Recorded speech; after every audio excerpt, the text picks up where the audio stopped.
নমস্কার বন্ধুরা, আজকে আমি কাঁচা আমের চাটনি বানাবো। দেখুন, আমগুলোকে টুকরো টুকরো করে কেটে ধুয়ে গরম জলে দিয়ে দিয়েছি এদিকে সিদ্ধ করার জন্যে।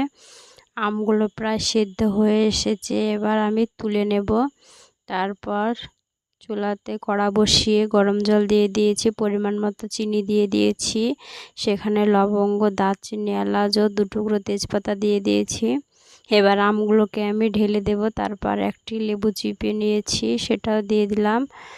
টক টক হবে, খেতে বেশ ভালো লাগবে।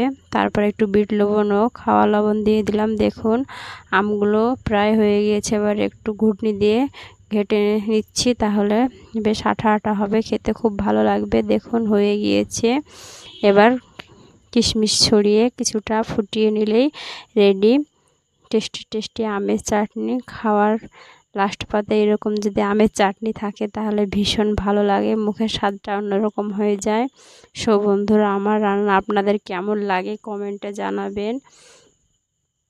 দেখুন কালারটা কত সুন্দর হয়েছে, এভাবে বানিয়ে ফ্রিজে রেখে খাওয়া যায়, ভীষণ ভালো।